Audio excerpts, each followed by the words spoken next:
Hello everyone.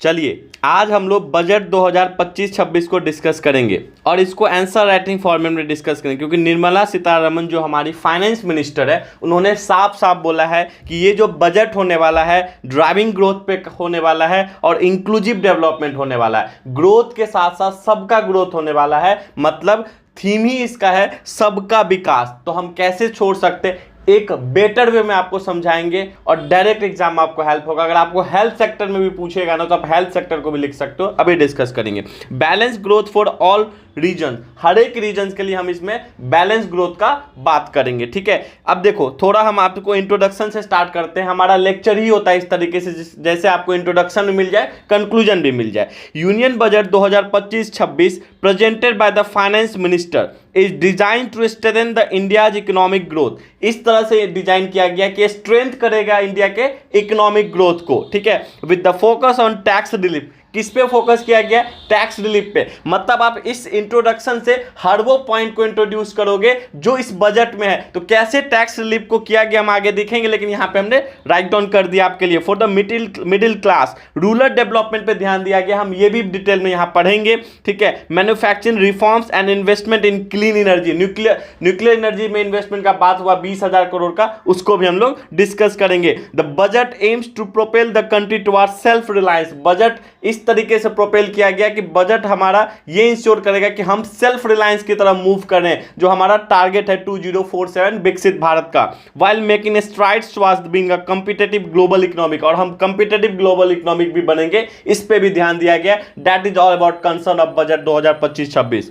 ठीक है, taxation and income tax relief में क्या है इसको समझते हैं। तो significant tax relief, individuals earning up to 12 lakh per year being exempted from income tax. 12 lakh तक आप कमा रहे हो तो आपको एग्जेम्प्टेड मतलब इनकम टैक्स नहीं देना पड़ेगा। उसके और भी क्राइटेरिया, लेकिन आपको यह समझना पड़ेगा कि 12 लाख तक अगर कमा रहे हो तो कंडीशन हिसाब से आप टैक्स नहीं भी दोगे, टैक्स में आपको एग्जेम्प्टेड मिलेगा। इस बात का इंश्योर किया गया। इससे क्या होगा कि मिडिल क्लास के हाथ में पैसा होगा, और पैसा आपके हाथ में होगा तभी आप इकोनॉमी को इन्वेस्ट करोगे। आप सोचोगे 12 लाख तक अगर टैक्स नहीं लिया जा रहा तो गवर्नमेंट को क्या फायदा है। वही जैसे मिडिल क्लास का एक प्रॉब्लम है, मिडिल क्लास के हाथ में जैसे ही पैसा होता है वो कहां इन्वेस्ट करता है? टीवी, फ्रिज, एसी, और कहीं ना कहीं गवर्नमेंट को जीएसटी के रूप में हाथ में पैसा आता है। तो अगर आपके हाथ में पैसा है, आप एक्सपेंस करोगे तो इकोनॉमिक ग्रोथ होता है। Increase threshold for TCS, tax collected at source on remittances and rent. तो जो थ्रेशोल्ड लिमिट था टीसीएस, जो टैक्स कलेक्ट किया जाता था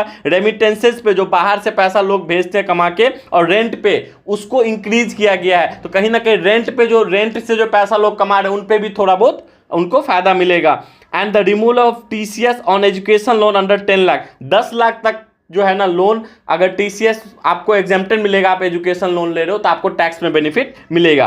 timeline for filing updated tax, अब जो अपडेटेड टैक्स था, आप टैक्स का जो अपडेटेड करते हो पहले उसके लिए रिटर्न फाइल करने के लिए 2 साल दिया जाता था, लेकिन आपको 4 साल तक दिया जाएगा। ये भी बहुत बड़ी बात है। ठीक है, अगर हम बात करें एग्रीकल्चर और रूरल इकोनॉमिक में तो इसमें क्या ध्यान दिया गया उसके बारे में बात करें तो पीएम धन धन्य कृषि योजना, इसमें 100 जो लो यील्ड डिस्ट्रिक्ट है पूरे इंडिया के अंदर, जो 100 ऐसे डिस्ट्रिक्ट जिसका प्रोडक्टिविटी कम है, लो यील्ड डिस्ट्रिक्ट है, उस पे फोकस किया जाएगा। इस बात को इंश्योर करता है ये बजट। किसान क्रेडिट कार्ड केसीसी पे ध्यान दिया गया है। पहले किसान क्रेडिट कार्ड के थ्रू 3 लाख का लोन दिया जाता था, अब 5 लाख तक लिमिट बढ़ा दिया गया। तो बहुत अच्छी बात है। केसीसी एक तरह समझो माइलस्टोन साबित हुआ रूरल इकोनॉमिक में, क्योंकि आपको एग्रीकल्चर के लिए आपको पहले से पैसा चाहिए, ताकि आप जैसे जो भी प्रोडक्शन करोगे एग्रीकल्चर में, जो खेती करोगे उसके लिए जो इनिशियली इन्वेस्टमेंट होता है, ट्रैक्टर हो गया, सीड्स हो गया, ठीक है, उन सब के लिए इसमें दिया जाता है।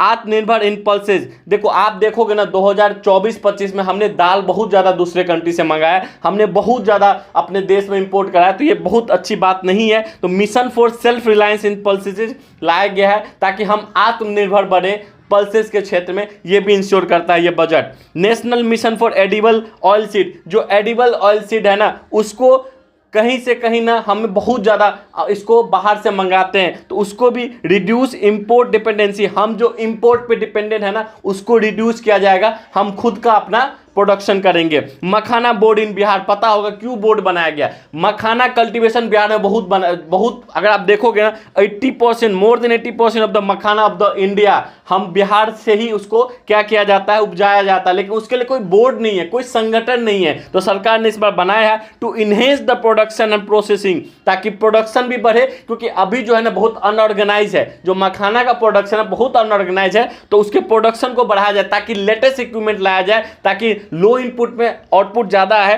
प्रोसेसिंग पे, मखाना प्रोसेसिंग पे ध्यान दिया जाए, ठीक है, उसमें वैल्यू एडिशन किया जाए ताकि पैकेजिंग अच्छा हो, हम बाहर विदेश भी भेज सके।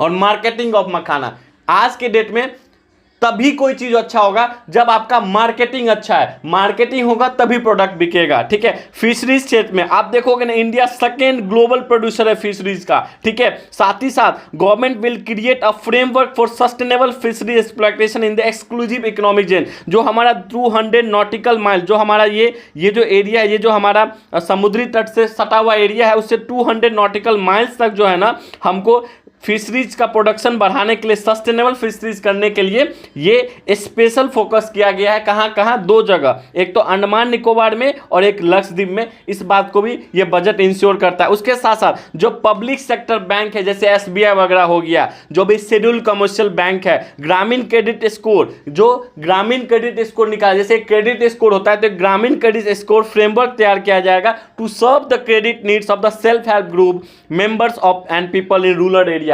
जो भी रूरल, जो ग्रामीण क्षेत्र के लोग हैं, उनके लिए, जो सेल्फ हेल्प ग्रुप है, उनके लिए एक क्रेडिट तैयार किया जाएगा। कौन क्रेडिट तैयार करेगा? इस क्रेडिट से उनको इजीली लोन मिलेगा, क्रेडिट रहेगा तो उनको इजीली लोन मिलेगा, ठीक है।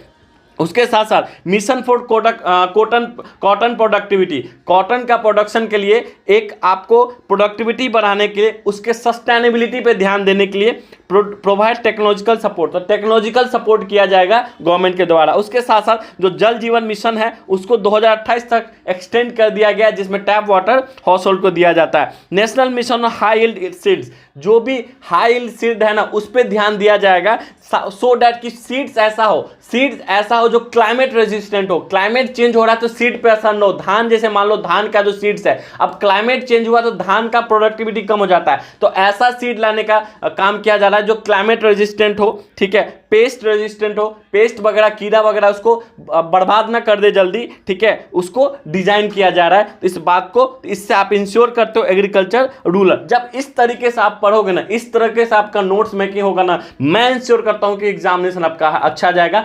आपको एक कॉन्फिडेंस आएगा, जो हमारा 71st चल रहा है ना, इसी तरीके से चल रहा है, सो दैट कि आपका खुद का हैंड रिटन नोट्स होगा, और साथ ही साथ आपका जो एक कॉन्फिडेंस लेवल है ना, वो बिल्कुल बरकरार रहेगा। जो बच्चे लिए हैं वो इस चीज को फील कर रहे हैं। जो इंश्योरेंस के क्षेत्र में आप देखोगे, ठीक है, FDI limit in the insurance sector will be increase to 74% to 100%। जो एफडीआई फॉरेन डायरेक्ट इन्वेस्टमेंट है, वो आपको इंश्योरेंस सेक्टर में 74% से 100%, मतलब वो 100% एफडीआई उसमें इन्वेस्ट कर सकता है। लेकिन applicable to companies investing in entire premium India, ऐसा कंपनी जो पूरा का पूरा प्रीमियम इंडिया में ध्यान दे रहा है, उन्हीं के लिए चीज है, सबके लिए नहीं है, हर एक कंपनी के लिए नहीं है।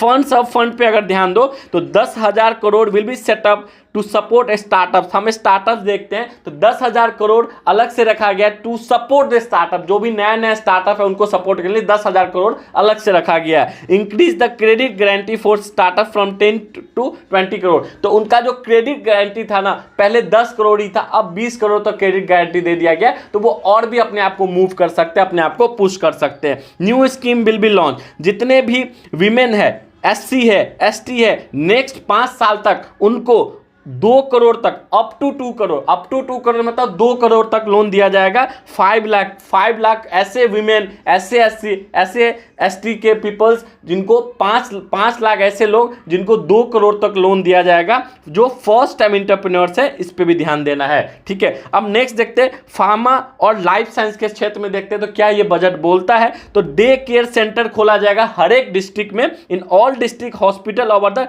Next 3 year. 3 साल में हर एक डिस्ट्रिक्ट में डे केयर कैंसर सेंटर खोला जाएगा, लेकिन 2025-26 में 200 खोला जाएगा। इसी 2025-26 में 200 डे केयर सेंटर।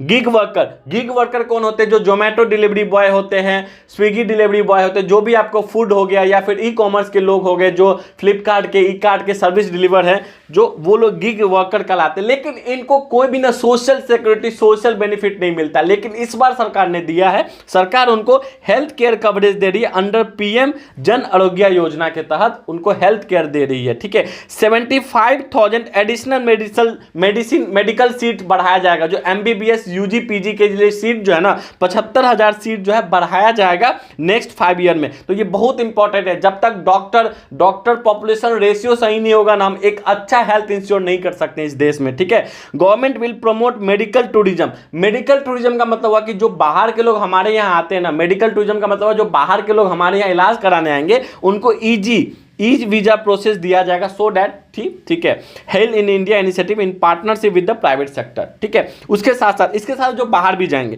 एनपीएस वत्सला स्कीम, ये ऐसा स्कीम है जो आपको कहीं ना कहीं जो माइनर चाइल्ड है ना, पेरेंट्स माइनर चाइल्ड के लिए स्कीम, माइनर चाइल्ड में जो स्कीम में इसमें आपको पेरेंट्स आपको क्या करते हैं, इन्वेस्ट करते हैं। ठीक है, वत्सला स्कीम में। लेकिन इसमें भी अगर उनको विड्रॉल करना है तो उनको टैक्स फ्री विड्रॉल वो कर सकते हैं 25% तक, अगर वो मेडिकल नीड्स के लिए कर रहे हैं, एजुकेशन के लिए कर रहे हैं, या disability related expenses for minors, तो उन अपने बच्चों के लिए इन्वेस्ट कर रहे हैं। लेकिन वो क्या कर सकते हैं कि 25% तक टैक्स फ्री विड्रॉल कर सकते हैं, उनको टैक्स नहीं लगेगा। अगर वो एजुकेशन के लिए, मेडिकल के लिए, डिजेबिलिटी के लिए पैसा निकालना चाहते हैं तो ये भी अच्छा बात है। ठीक है, अब देखो नेक्स्ट है रियल एस्टेट के क्षेत्र में स्वामी फंड जो है ना 40,000 यूनिट ऑफ हाउस होल्ड बनाया जाएगा, 40,000 घर बनाए जाएंगे, कंप्लीटेड किया जाएगा 2025-26 तक, providing relief to middle class को रिलीफ मिलेगा। ऑब्वियस बात है, 40,000 घर से बहुत सारे मिडिल क्लास को बेनिफिट मिलेगा।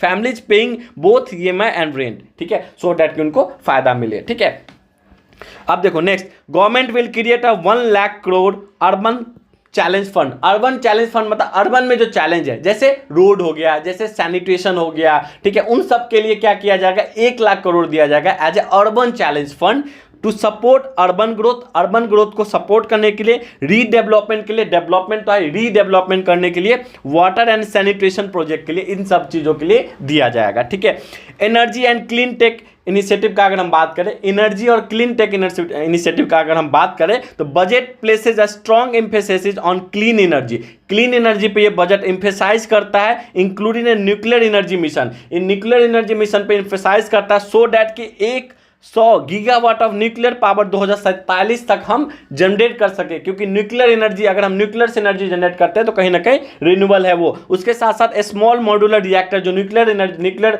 जनरेशन का ही पार्ट है, उसके लिए 20,000 करोड़ का फंडिंग किया जा रहा है। तो हम कहाँ बढ़ रहे हैं, रिन्यूएबल के क्षेत्र में बढ़ रहे हैं। एग्जाम्पशन ऑफ बेसिक कस्टम, कुछ बेसिक कस्टम ड्यूटी को ही एग्जेम्प्ट किया गया, हटाया गया है किस किस मिनरल्स के लिए, जैसे लिथियम हो गया, बैटरी में यूज होता है, कोबाल्ट हो गया, will have the foster clean technology initiative in India. तो ये एक अच्छा स्टेप है। ठीक है, उसके साथ साथ एक्सपोर्ट प्रमोशन पे ध्यान जा रहा है कि कैसे हम एक्सपोर्ट को प्रमोशन करें। तो ठीक है, तो export promotion mission led by the ministry of commerce, MSME and finance will boost the global trade. तो इस पे ध्यान दिया जा रहा है, इसको भी आपको ध्यान रखना है, सो डैट कि जो मिनिस्ट्री ऑफ कॉमर्स हो गया, एमएसएमई हो गया, फाइनेंस, एमएसएमई और फाइनेंस जो है ना, ये सब ध्यान दे रहे हैं कि एक्सपोर्ट प्रमोशन हो, हमारा जो बाहर भेजने का है ना उसमें प्रमोशन हो भाया गवर्नमेंट सपोर्ट। ठीक है, इनोवेशन रिसर्च एंड डेवलपमेंट, इस क्षेत्र में क्या क्या बजट ये बोलता है, तो इन्वेस्टमेंट इन इनोवेशन के क्षेत्र में इन्वेस्टमेंट किया गया कितना, 20,000 करोड़ फॉर प्राइवेट सेक्टर आर&डी मतलब रिसर्च एंड डेवलपमेंट इन अ की sector like deep tech fund for AI. तो एआई के क्षेत्र में 20,000 करोड़ दिया जाएगा, टोटल 20,000 करोड़ है। तो एआई के सेक्टर में मतलब आर्टिफिशियल इंटेलिजेंस के क्षेत्र में, रोबोटिक्स के क्षेत्र में, बायोटेक के क्षेत्र में और क्वांटम कंप्यूटिंग के क्षेत्र में इन्वेस्टमेंट किया जाएगा। तो आपको पता होना चाहिए। एआई एंड टेक्नोलॉजी का अगर हम बात करें तो 500 crore AI centre of excellence, AI centre of excellence खोला जा रहा है, जिसमें 500 करोड़ सरकार इन्वेस्ट करेगी। किसके लिए, एजुकेशन के लिए। किसके लिए, तो AI centre for excellence for education के लिए।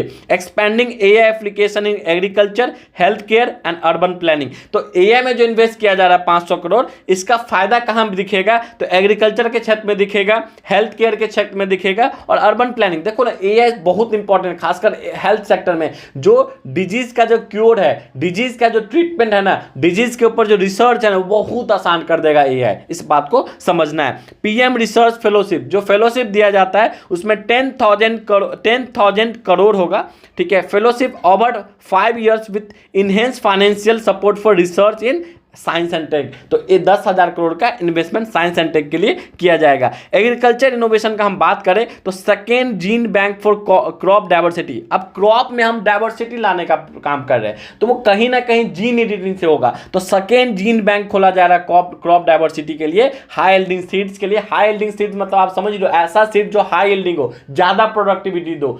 क्रॉप ऐसा हो कि वो क्लाइमेट रेजिलेंट हो, ये बहुत इंपॉर्टेंट है। Mission for climate resilient farming. Climate resilient farming बहुत हो, क्योंकि आप देखोगे ना अगर सूखा पड़ जाता है तो कहीं ना कहीं फार्मर्स सुसाइड करते हैं। तो कहीं ना कहीं ऐसा क्यों होता है, तो क्लाइमेट रेजिलेंट सीड्स नहीं हमारे पास, तो इस पर ध्यान दिया जा रहा है। क्लीन टेक मैन्युफैक्चरिंग, ठीक है। मैन्युफैक्चरिंग ऐसा कि क्लीन टेक मैन्युफैक्चरिंग जो क्लीन एनर्जी है उस पर ध्यान दिया जा रहा है। जैसे focus on domestic production of solar PV cell. Solar का जो पीवी सेल है, सोलर प्रोडक्शन जो होता है, सोलर से जो हम लोग इलेक्ट्रिसिटी जनरेट करते हैं, उस पे डोमेस्टिक प्रोडक्शन में फोकस दिया जा रहा है। ईवी बैटरी, इलेक्ट्रिकल व्हीकल जो आज के डेट में जो भी कार बन रहा है इलेक्ट्रिकल व्हीकल, उसमें बैटरी लगा रहता है, उस पर ध्यान दिया जा रहा है। इलेक्ट्रोलाइजर पे ध्यान दिया जा रहा है। विंड टर्बाइन, ये भी तो ऑब्वियस सी बात है क्लीन एनर्जी में ही आएगा। और ग्रिड स्केल बैटरीज पे ध्यान दिया जा रहा है, ये भी आपको समझना। एज इट इज आप लिखोगे ना, अगर आपसे सिर्फ इतना ही पूछा जाएगा ना एग्जाम में कि बजट जो है ना इनोवेशन रिसर्च एंड डेवलपमेंट में क्या कहता है, तो आपके पास इतने वर्ड जरूर होने चाहिए।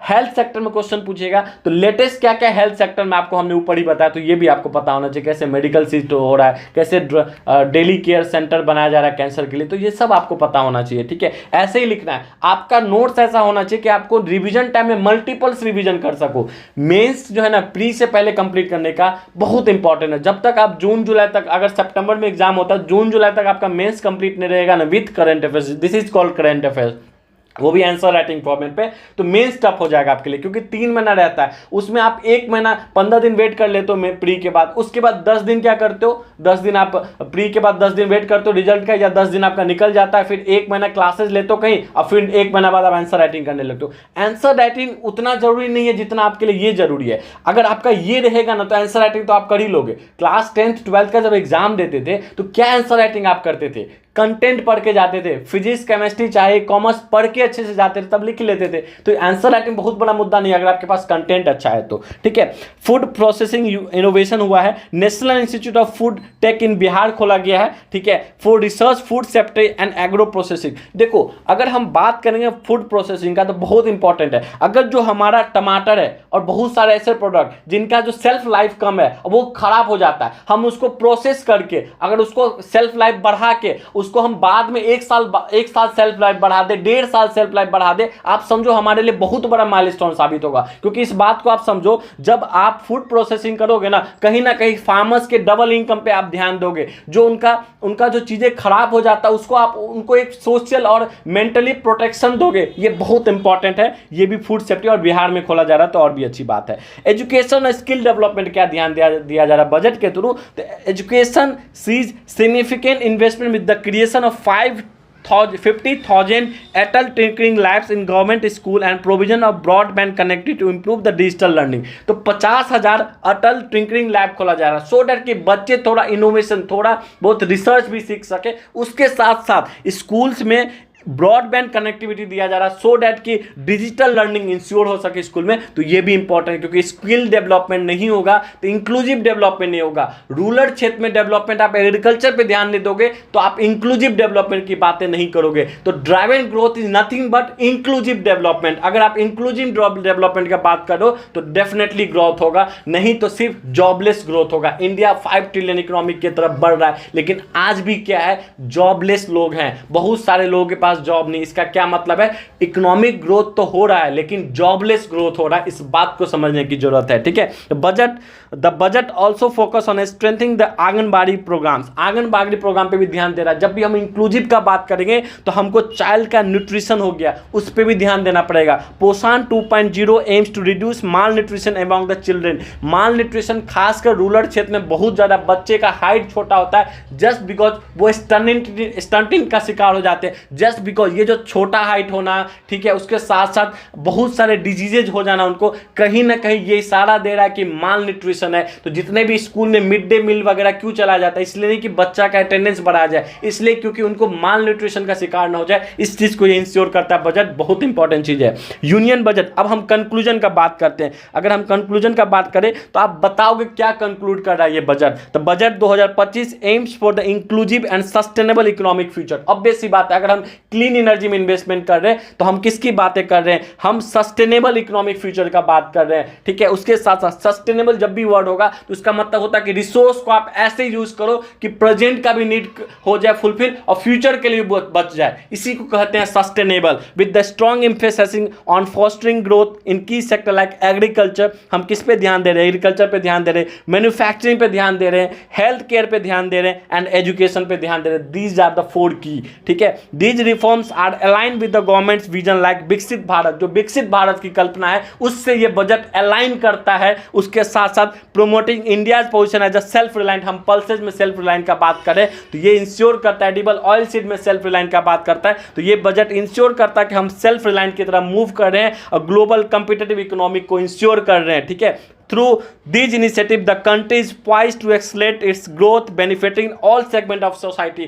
जब भी आप कंक्लूड करोगे तो अगर टॉपिक लिखा हुआ, अगर डायरेक्ट ऐसे ही क्वेश्चन पूछ दिया आपसे बीपीएससी कि कैसे ये ग्रोथ पे भी ध्यान दे रहा है, इंक्लूसिव डेवलपमेंट पे ध्यान दे रहा है, तो आपको इंट्रोडक्शन के साथ साथ कंक्लूजन में भी बताना है कि ये इंक्लूसिव डेवलपमेंट पे ध्यान दे रहा है। देखो लिखा हुआ accelerate it's growth and benefiting for all segment of society. जब भी ऑल सेगमेंट ऑफ सोसाइटी का बात होगा, हम लोग बात करें किसका, इंक्लूसिव डेवलपमेंट का बात करें, इस बात को इंश्योर करता है। अगर आप 70th के लिए प्रिपरेशन करें तो आपके लिए इंपॉर्टेंट है, अगर आप 71st के लिए करें तो बिल्कुल देर नहीं हुआ। जो हम अपना प्रोग्राम ले, हम 100% श्योर हैं, जो हम प्रोग्राम लेके हम कुछ भी नहीं छोड़ने वाले। हम एग्री इकोनॉमिक तो पढ़ा रहे हैं, कोई नहीं पढ़ाता ऑर्गेनिक फार्मिंग वगैरह, फार्म मैकेनाइजेशन कोई नहीं पढ़ाता, एग्री टेक कोई नहीं पढ़ाता है, कंस्ट्रेंट ऑफ एग्रीकल्चर नहीं बताता, बिहार में क्या क्या एग्रीकल्चर का प्रॉब्लम है, बिहार में एग्रीकल्चर से टेक्नोलॉजी में कैसे इनोवेशन हो रहा है, बिहार क्या क्षेत्र में काम कर रहा है, इंडिया एग्रीटेक में कैसे काम कर रहा है, फूड प्रोसेसिंग में इंडिया क्या काम कर रहा है, हर वो सेक्टर को हम लोग लेके आ रहे हैं। हम लोग हार्ड वर्क में बिलीव करते हैं। अगर आप हार्ड वर्क में बिलीव करते हैं, बिहार का बच्चा बिल्कुल हार्ड वर्क में बिलीव करता है, डेफिनेटली हमारे साथ जुड़ सकते हैं। समाधान मेंस बैच है, जिसमें हम लोग मेंस करवाते हैं, GS1 GS2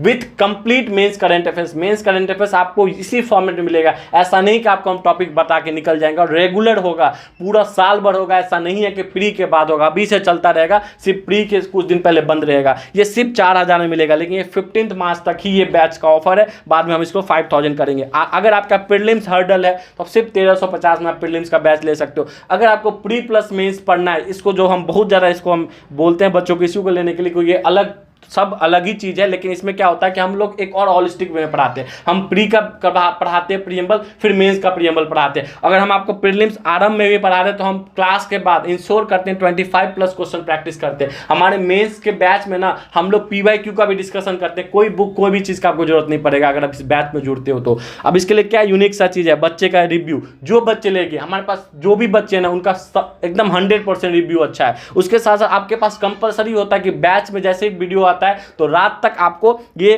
टेलीग्राम में अपलोड करना होता है, सो दैट कि आप अकाउंटेबिलिटी हो, ठीक है। अगर आपके इसके